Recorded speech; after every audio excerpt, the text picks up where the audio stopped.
We thank the ICCR for setting up this wonderful panel.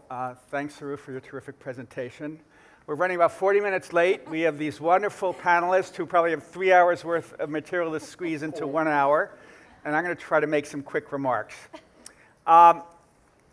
So it is very important to celebrate high road businesses and to try to make the high road by walking it, and we need and want more high road businesses out there, but there aren't enough. I think we will all agree. So I was labor reporter for the New York Times for almost 20 years, and I'm sorry to say that during that period, generally I thought things got worse for American workers. And that's not a surprise to many of you, and there are many factors at work. Globalization, increased competition, made many American companies lay off workers, squeeze down wages. Automation caused many workers to get laid off. We moved to a more financial capitalism where companies focus far more on profit maximization, which often translated into getting tougher with workers, maybe taking a lower road. The influx of millions of immigrants, they are in many ways a boon to the economy, but unfortunately many companies took advantage of these immigrant workers and used them to push down wages for all workers.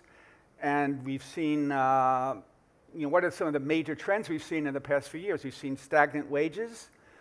We've seen an increase in income inequality. Household income. So just a few weeks ago, the Census Bureau announced that household income, after dipping for 17, 20 years, finally caught up to where it was back in the late 1997, 1999. So the United States went a whole generation to catch up to where household income had been. And that's also first since the Great Depression. So unfortunately, as I said, too many employers have been pursuing a lower road. They've insisted that many workers are independent contractors rather than employees, and thus they don't provide them with many benefits. They don't pay their Social Security.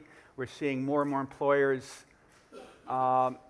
invoking non-compete clauses, telling their workers that they cannot go across the street and work for a competing company. That pushes down wages. That hurts labor mobility. Many employers now are not allowing women who've been sexually harassed at work, African Americans or Latinos who've been discriminated. They can't bring lawsuits. They have to go through arbitration. Arbitration often favors employers. And another reason why I believe more employers are taking the low road is that unions in the United States have grown far weaker. Our parents talked about how in the 1950s and 1960s, unions were very strong. The great Walter Reuther and General Motors and Ford did a great job producing the Treaty of Detroit that really raised wages seriously, created great health and pension benefits, and really built the American middle class. But many companies have stepped back from that as unions have grown weaker. And now just 6.4% of private sector workers are in unions. That's down from about 35% in the 1950s. And I think of something that my mother said, and it would have been her 92nd birthday today. When I was in Wisconsin covering the battle to reduce public sector workers' right to bargain, I was talking on the phone with my mother, and she said, when I was growing up in the Great Depression, all these people used to say, I want what those union workers have. I want their wages, I want their benefits. And she said, nowadays in 2011, all you're hearing is all these people saying, I don't like what those union workers have. They have too much. We want to take away what they have. So right now, though, in many ways, it's a good time for there to be high road employers. And part of that is because the unemployment rate has fallen so low. And this is an ideal time in many ways for workers. And we've seen good news like Target announce this past week that it's going almost immediately to an $11 minimum wage, and it will go to $15 minimum wage by 2020. And that's great news for low-wage workers. Target is one of the major employers in the country. It has 323,000 people. Aetna also took an important high road step, announcing that it's going to pay all its employees at least $16 an hour. And there are some real high road employers out there, and we should celebrate them. Some are very image conscious and want to attract and need to attract terrific employees, so they take the high road. Think of Google and Facebook. Some other high road employers have had visionary leaders. I think of Kaiser Permanente and the great Henry Kaiser, the industrialist, who from the start wanted to treat his workers well.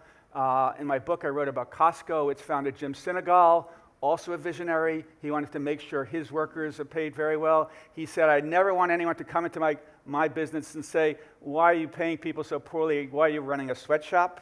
Some other companies kind of regret that things have gone wrong, and I'm thinking here of an example. Alabama Power is considered to have one of the best labor management relations in the country now.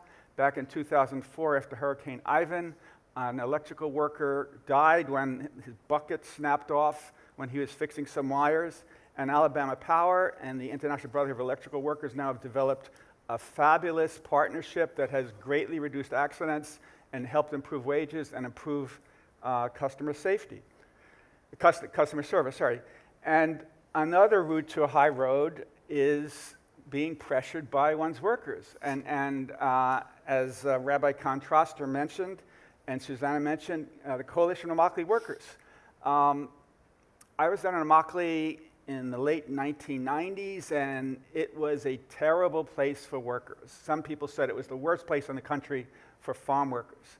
And this small group founded by some Brown University graduates, some refugees from Haiti, some angry Hispanic farm workers, founded this group that looked as if it was going nowhere, but it really harnessed the support of many people in the faith community. It harnessed the energies of many farm workers. It formed student groups around the country to push for farm workers. And lo and behold, it pressured McDonald's, Burger King, Whole Foods, 15, 20 companies to agree to require their tomato growers to improve their wages and provide very good conditions. And for many years, tomato growers refused to talk with the Coalition of Immokalee Workers. And finally, one of the biggest tomato growers in the country, John S. Forms, who runs Pacific Growers, decided that it's time to improve how he pays his workers. It's time to treat them better. And right before, I think it was the day before Yom Kippur, he decided to reach an agreement with the Coalition of Immokalee Workers because he wanted to get his sins behind him. and right. In the initial press conference where he reached this agreement, which really, broke the dam so that many other growers reached an agreement, he quoted Abraham Joshua Heschel saying, "Few are guilty, but all are responsible. The transgressions that took place are totally unacceptable today, and they're totally unacceptable yesterday." And now, for farm workers in Immokalee, some experts are saying that they're treated better than any other farm workers in the country now, so that they've gone from worst to best, and it's great to see the growers there taking the high road. I've talked too much. I apologize. So we have 4 or 5 excellent panelists. I'm told everyone should introduce themselves and speak for about 5 minutes about your work and what you see happening on the low road, and better yet, what you see happening on the high road. And let's start with Kim Bobo. Good. So I'm Kim Bobo. I founded Interfaith Worker Justice and was its director for 18 years and spent time building faith coalitions around the country to be involved in supporting low-wage workers. I helped with that transition and moved to Richmond, Virginia a year and a half ago. And so I want to talk just a little bit about sort of first working nationally, but now in Richmond, which is this is the center of the Confederacy, right?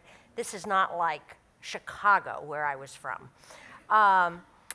So, I think what's interesting is, one, The faith community in Richmond is very strong. There's lots of faith communities. But like in many parts of the country, they really don't know much about worker organizing, and they certainly don't know much about unions. There's not very many unions. And to the extent that people know anything, they kind of have this bad sense about them. And yet, when workers tell their story and you get people hearing their stories about why they're organizing, people will support that. I literally yesterday met with some folks around a religious fact-finding delegation to support the bakery workers at a Nabisco plant, right, that are struggling to get a contract. People will say to me, you know, I don't really like unions. And I'm like, that's okay. Would you go talk to these workers? And when they talk to the workers, they want to support that. And so again, the lesson that I've learned over the years and am relearning in Richmond is that people may not know much about structures of organizing, but if they hear workers' stories, they'll get involved. And the faith community in particular will do that. Second thing, if Trump has done nothing more for us, he has certainly convinced us that public policy matters. And so people in the faith community are coming out of the woodwork saying, how can I help more on laws and public policy? And so it feels to me like it's a great time to be engaging the faith community, which, you know, over the years, many of us have found has been a little standoffish on advocacy. People are wanting to do stuff. In Virginia, we're running a statewide campaign against wage theft, right? Not happened in 20 years. We're making it happen in Richmond right now. The third thing that I think is really an interesting model that really complements what my colleagues have said is this living wage certification program. Now I have to tell you, when I got to Virginia, I thought, well, let's try to raise the minimum wage. And then I looked at the General Assembly. And I did, you know, I'm not dumb, right? So I'm like, okay, we can't win this. And clearly, you know, we weren't going to see it out of Congress. And so I'm like, okay, well, let's do local living wage campaigns. And then people say, no, Kim, we're a Dillon Rules state. And I'm like, what's that?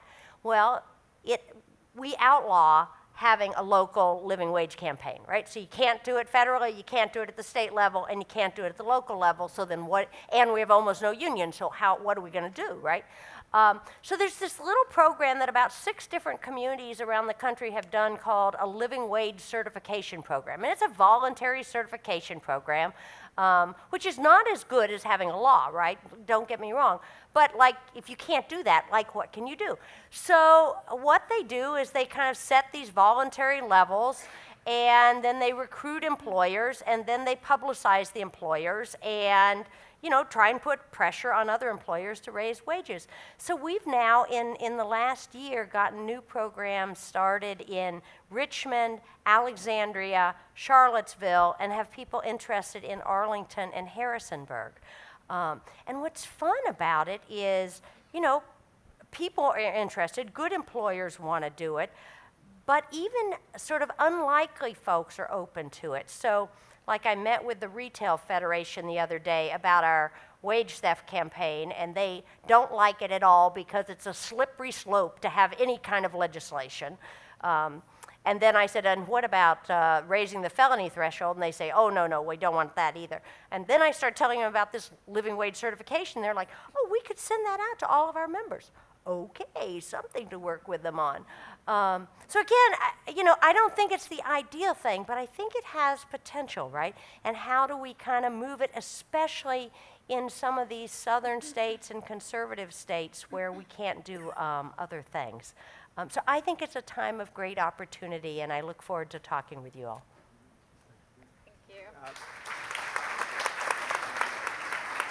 Thank you. Magaly Licolli is the Executive Director of the Northwest Arkansas Workers' Justice Center. Thank you so much for inviting me to be in this rich, full panel with amazing people and organizers. Well, I am the Executive Director of the Northwest Arkansas. We primarily focus on poultry workers.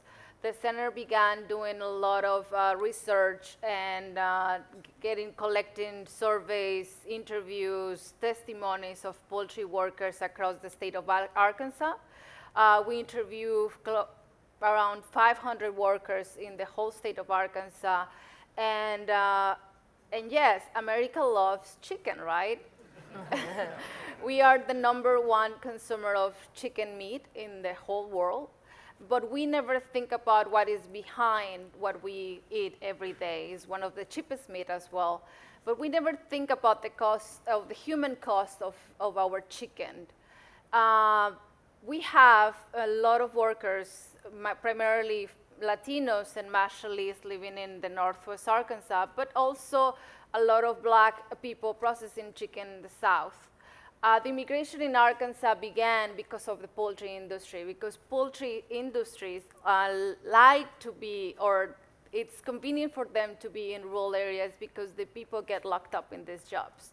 So they started bringing a lot of immigrants from Mexico and also from California, and they were given the money to bring their families to work in the poultry plants. So now we have one of the, also the Magaly's population immigrated to Springdale, Arkansas, because they were also, they were kind of placed into this little town. And those also, they also process the chicken in these plants in the Northwest Arkansas. So whenever we, as an organization, we began doing a lot of advocacy work on wage theft, discrimination, and workers' comp, we found out a lot of, the stories of poultry workers are terrifying. Poultry workers have to process up to 45 chickens per minute, and they keep increasing every day, the mass productions, because we need cheap meat and we need a lot of meat, apparently. Maybe we don't, but that's how it's been, the profits, right? So the processing poultry workers have to process up to 45 chickens per minute, but also they are not allowed to go to the bathroom. So we found that a lot of cases of workers wearing diapers because they are given maybe 5 minutes, if they're lucky, to go to the bathroom, but all of them have to take the same break at the same time to stop the line. So, if they have only given 5 to 7 minutes and all of them have to go to the same time and they only have 9 restaurants for all of them, and if they are late, they are given a point, because we found out whenever we did this report that was released in 2016 called Wages and Working Conditions in Arkansas Poultry Plants, we found out that the workers, all of the plants use this disciplinary point system. So they are being given a point if they miss work because they get sick. So we found out that 62% of the workers were going to work while sick because they were afraid of getting this point. If they were taking more on the bathroom breaks, they were also given a point. If they reach up to 13 points, they get fired. So after that, these people need to feed their families, so they didn't have any option than to wear diapers to avoid these points. So we also have a lot of cases of wage theft in the poultry plants, and just whenever you talk with the workers and you ask them what do they want, they often say, I want to be treated better than the chicken, because the poultry industry cares more for the chicken than for ourselves. So they believe themselves and they are treated as disposal humans, because once they get injured, the company gets rid of them to get new people. So in our base of workers, we have a lot. Most of them are injured workers that they can no longer work.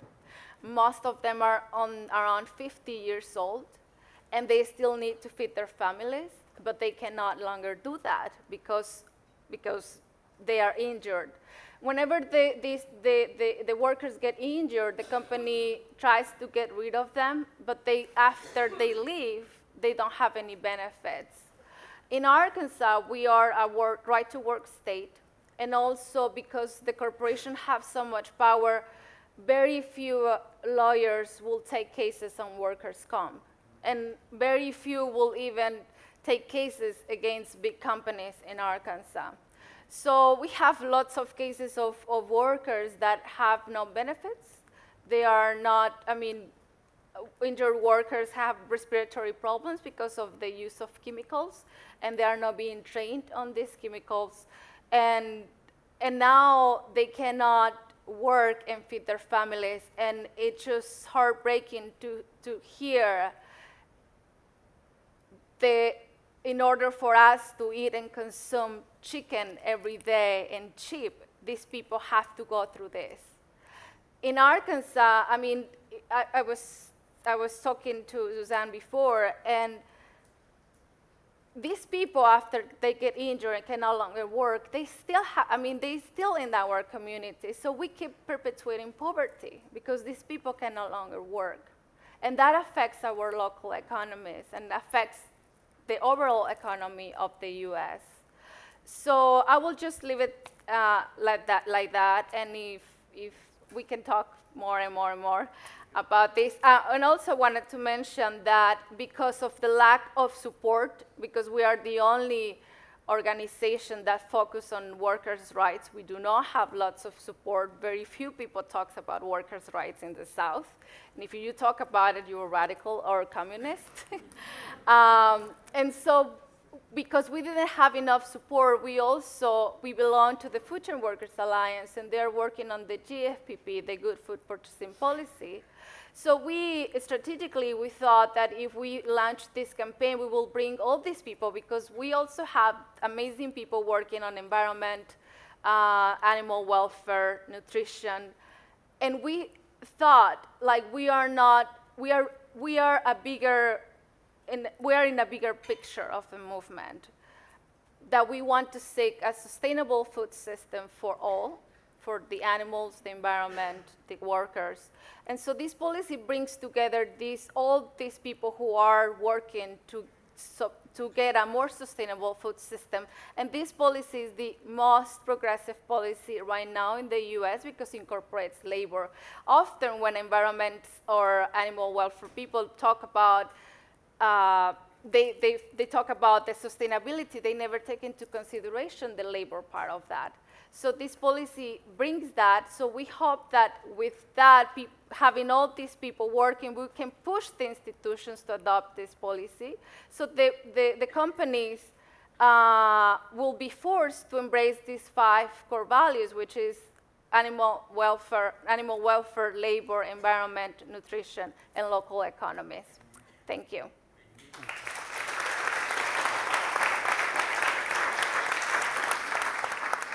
So the next speaker is Brent Wilton, who not only is Director of Workplace Rights for Coca-Cola Company, but he's our only speaker today who comes from New Zealand.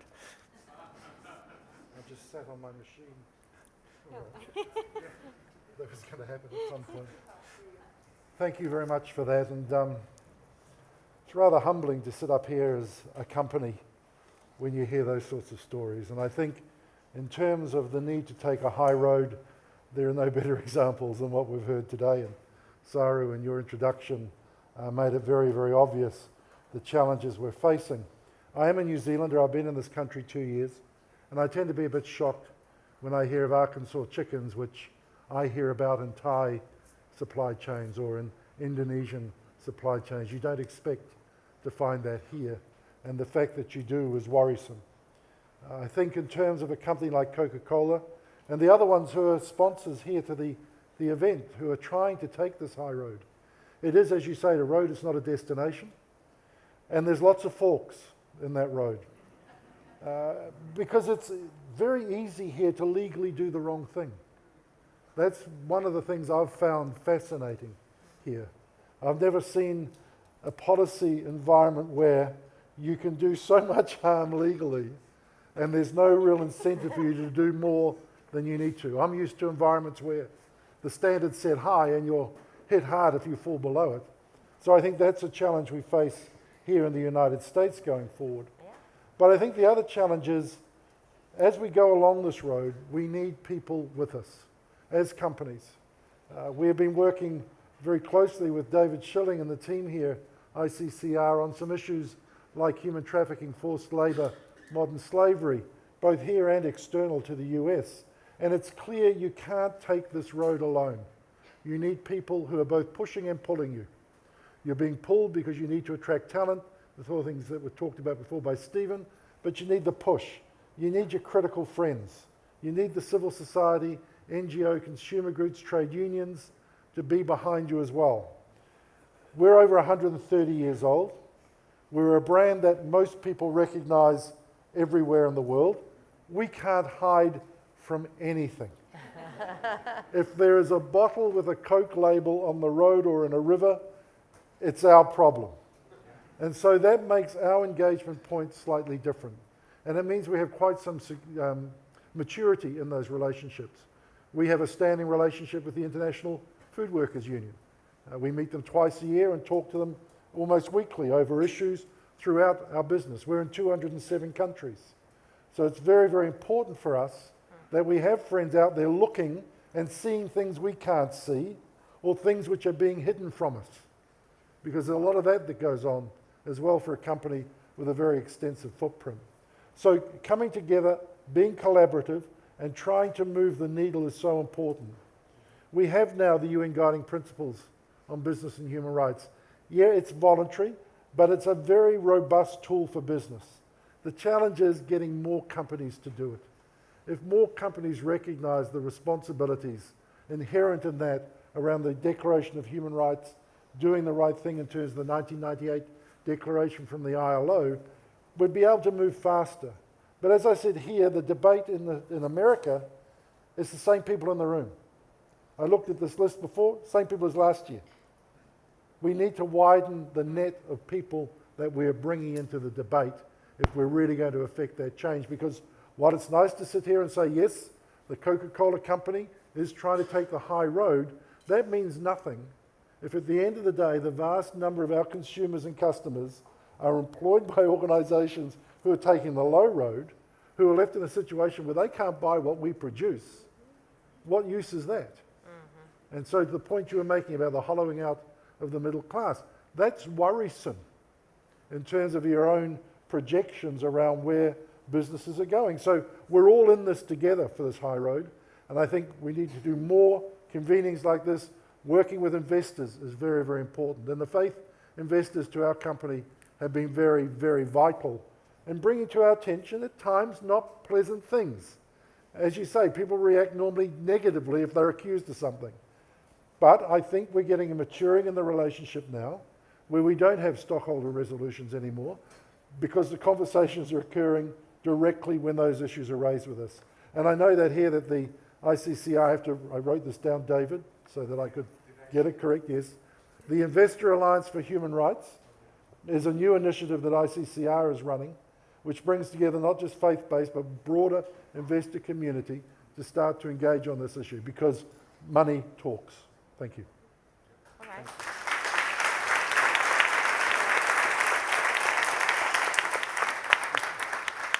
Batting cleanup is Beth Young, a longtime consultant attorney who's represented unions, pension funds, foundations, and many others on shareholder issues. Thank you. I hate being the person who's standing between you all and the reception, so I will... We have a Q&A coming up. A very short Q&A. Yeah.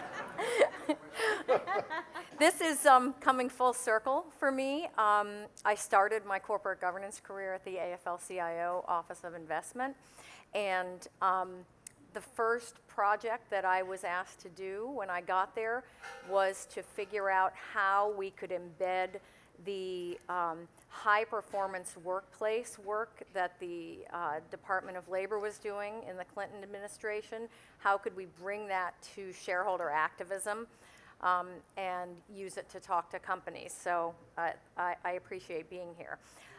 Today, I'm going to talk a little bit about my work supporting the Human Capital Coalition, which is a group of 25 institutional investors, all different all different types, public funds, labor funds, socially responsible investment funds, that came together a few years ago to explore a lot of the issues that we're talking about here, which is how to get the investment community more aware of the high road, of the link between high road employment practices and better corporate performance, to learn from each other and to talk to companies. There's really a tantalizing body of evidence in the academic literature about the link between sort of high road practices that value workers, that empower workers, and better corporate performance. There are some holes in that research because a lot of it is done by folks who have, in the consulting world, who tell you great stories about their consulting clients and wonderful outcomes that they've achieved doing better for their workforce, but these are not fully public kinds of engagements because there's a business interest there. So one of our goals was to get to have a more public discussion of these kinds of results.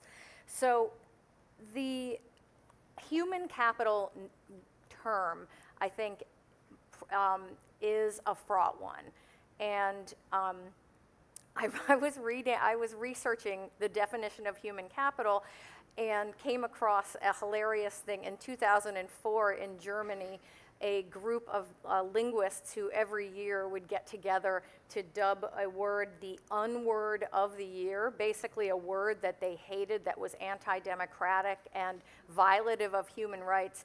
They identified human capital as the term that they wanted to see banished from the lexicon in Germany, because they felt that it reduced workers to inputs and dehumanized them. And I think I'm sympathetic to that argument, and I think there are folks in the Human Capital Coalition who wrestle with why would we talk about workers in this way when what we're really concerned about is real flesh and blood people. But on the other side of that is in our business community, we talk about capitals as the things that bring value to the equation. There's social capital, intellectual capital, financial capital. And human capital is another important source of value. And so the group calls this the Human Capital Coalition as a way of taking that contribution and kind of putting it on the balance sheet and recognizing it, where our accounting treatment of workers does not do that now. So I liked what Kim said about what she's working on, and we chose this because it was something we could do, right? So in this Human Capital Coalition, there's a lot that we can't do. We can't file shareholder proposals that directly address workforce issues, with a few exceptions, due to the ordinary business exclusion in the shareholder proposal rule. That doesn't mean we can't talk to companies about those issues, but companies that are reluctant to engage on these issues often require a shareholder proposal to get an engagement started, and that is not possible under the SEC's approach. So what could we do? We decided that one thing we could do is to get the conversation started by putting out generally a case for better disclosure by companies. Now, there's plenty of folks here who are familiar with disclosure on the human rights side, which is, you mentioned the Ruggie principles. The ICCR members have a long history of asking for that kind of disclosure and getting companies to disclose more and do better in those areas. And those areas are still really important to folks in the Human Capital Coalition. But they're also interested in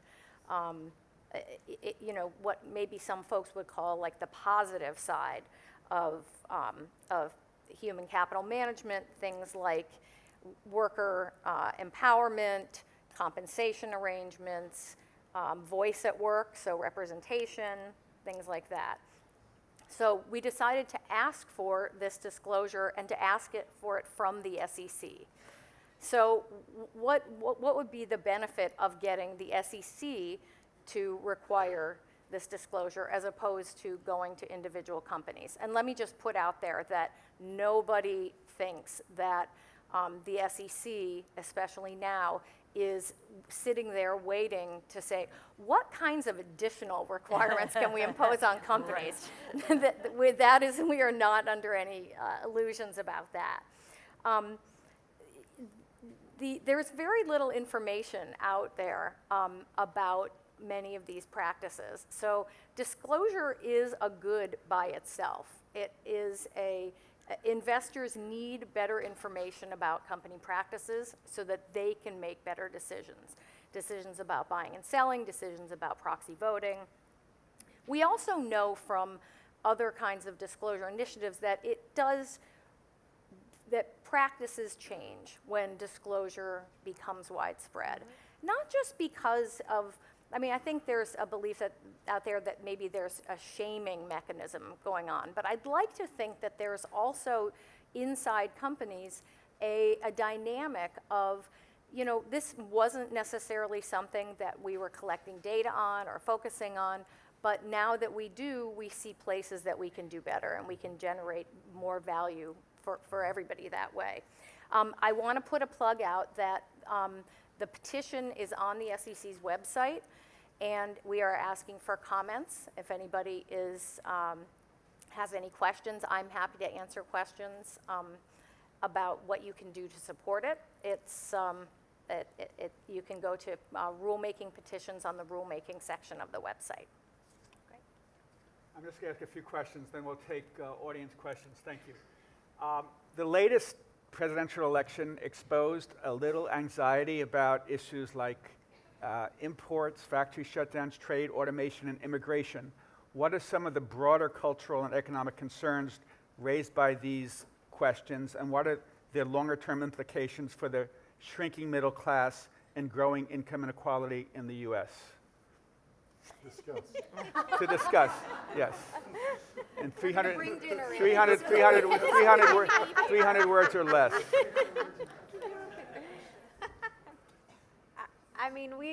I'll just start by saying I've been spending a lot of time in Michigan, as I said, which kind of, in my mind, epitomizes what we saw happen with the election. It is a state that's been devastated in a lot of ways, has lost a lot of amazing union jobs, and if you read a lot of the articles of interviews of people who voted for Trump, article after article, I counted like hundreds of interviews with people who voted for Trump who were former union workers, now waiters and waitresses, earning the Michigan minimum wage for tipped workers of $3.38 an hour. And so what we see in Michigan is large numbers of white people who have gone from great union jobs to $3.38 an hour, feeling totally disgusted, disillusioned, fed up with the entire political system. And then lots of people of color in urban areas in Michigan. Detroit is the largest black city black majority city in the United States, also largest Arab population in Michigan, large numbers of Latinos, and lots of people also feeling incredibly disillusioned and disengaged, who for much longer than the white people have suffered from extreme poverty and have been in the restaurant industry the whole time. And what Trump did so well was, yes, there was these angst about trade, but what Trump, in my opinion, did so well was, although you have these two populations suffering, use race as a wonderful dividing line between these groups so that they do not see their common interests. And so we're actually using the ballot measure that we're running in Michigan, collecting hundreds of thousands of signatures to get one fair wage on the ballot, to run this statewide process we're calling We the People Michigan, where we are bringing people together across those divides, letting them hear that they actually have the same interests, and then actually putting together a people's platform that we will use that says, by the way, we need access to clean water in Michigan, we need better wages, we need housing, we need education that is not totally privatized by the DeVosses. We need so many other things, And candidates, we expect you to live up to this people's platform. So I know you were asking about trade, but trade has everything to do with the fact that a lot of these folks have seen their lives decline in pretty precipitous ways, while you've got this whole other population that was already there, already at the bottom, and these two populations are not seeing their common interests. And so what better than to bring them together to hear that they have those common interests? My interest is not thinking about what happened, but what we can do going forward. Sorry.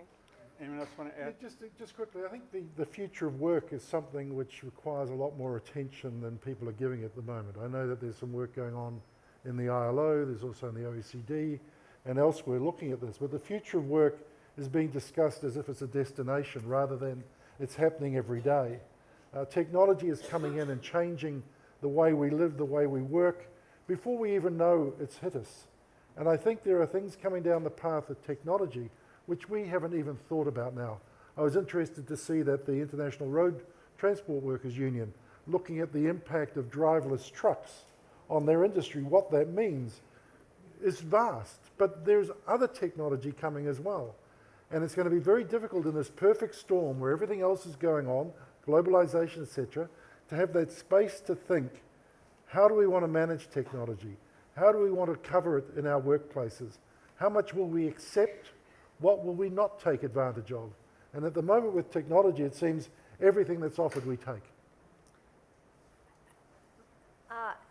We've been looking at, what can be done in Southwest Virginia, right, where this is mining country, right, and, people were angry and Mr. Trump spoke to that, right, and yet when you look at what can be done, there's actually not that much that people can figure out that could actually be done, because industries don't want to move there because there's not skilled workers and there's not infrastructure. It's too far away from tourism.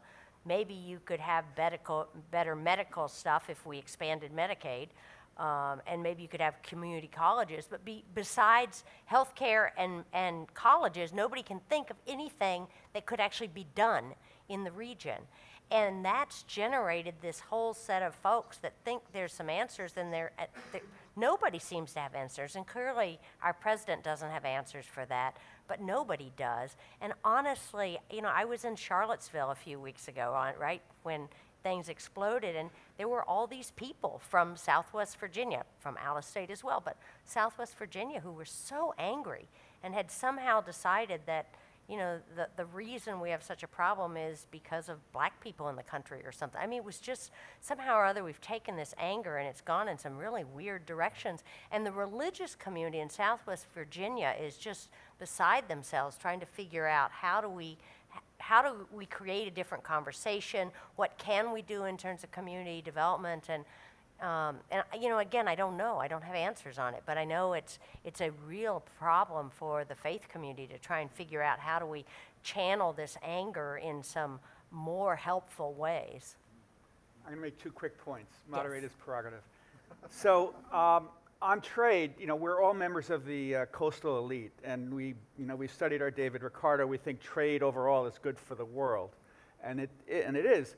But too many people have forgotten. I think Barack Obama forgot. I think Hillary Clinton too much forgot that trade has really hammered people in Michigan, Ohio, Wisconsin, Pennsylvania. The number of manufacturing jobs has dropped from 19 million to 12 million. And those communities are really hurting. Yes, the Democrats have wanted to do more to help lift the people who are dislocated, and the Republicans have fought to do less. But the Democrats ended up getting blamed, and Donald Trump really saw that problem and spoke to it. And as many of us say, yes, more trade, something serious has to be done to help the people dislocated by trade. And we've really, as a nation, only paid lip service to it. That's right. Second issue, and following up what Brent said, I did a big story about driverless cars and trucks, and theoretically, 3 million people might lose their jobs. And you read about other automation, automatic vacuums that can replace housekeepers in hotels. I imagine AI and automation and robots will replace millions and millions of workers. So maybe the United States 20, 30 years from now might only need 120 million workers rather than 150 million workers. Or we as a nation can get everything done with far fewer hours. Maybe instead of having people work 5 days a week, have them work 4 days a week. And some people say, well, if we only need 120 million workers rather than 150 million, then we need guaranteed annual income so that the 30 million who lose their jobs don't starve to death. And other people say we can't do that. That's welfare, and let them find jobs that pay $2.13 an hour. So I think it's very important moving forward for we as a nation to figure out a fair way of distributing the fruits of the increased efficiency that's coming from automation. And we as a nation haven't begun to think about that. And I remember Treasury Secretary Mnuchin, when he wasn't going to Tennessee to watch the total eclipse, said the whole issue of AI, automation, destruction of jobs isn't even on his radar screen. Okay, right, okay. Another question. What is the corporate responsibility to create high-road workplaces? What do companies need to be aware of, and what infrastructure should be in place to proactively build just, fairer, high-road workplaces? Beth, you want to? Boy, that's a big question. It is, isn't it? I'm gonna take that question as an opportunity to make a plug for something that was raised many times in the context of this Human Capital Coalition, which is that the definition of employment and the conception of to whom do companies owe obligations and whom should they think of as the creators of their value we have really not wrestled with this enough. The extent to which employment relationships have been transformed into other kinds of relationships involving subcontracting, the globalization of the supply chain. I guess this is, to bring it back to your question, broadening for companies to broaden their notion of who's important enough to sort of think about including in the high road, I think is critically important. I think companies are already, many of them, out of necessity or being nice, so, thinking about, competing for software engineering talent, Apple versus Google. We have to make this a great place to work. But that broader conception, I think, is extremely important. I think also corporate responsibility, I don't really like the term for building a high road. It's not the business case alone that's going to drive it. It requires a whole of community discussion around what it is we want. Coming back to your point, how do we want the future to look in terms of what society do we want in America? But what I see here is the social discourse is just awful. There isn't any. Everyone shouts the loudest, that's the winner. And time is passing very quickly. And the sorts of events that you're talking about, Steve, in terms of what can be delivered on our communities is happening hour by hour, day by day, as you see from the examples here. So how do you actually start to create a conversation around this when you've got political leadership which is nowhere in it? The fact that the Mnuchin hasn't even got it on his radar is terribly worrying. What is the role we can all play in doing something about that? That, for me, is the real challenge. We, as a company, will do what we need to do. That will be a high road for us because that's where we want to be. It may be that we're competing for talent, but that's not a long-term strategy either. That talent can become available again, so people don't want to compete for that anymore. So they drop again. You've got to maintain a values set for a company. We've had one for 130 years, which we are very much committed to.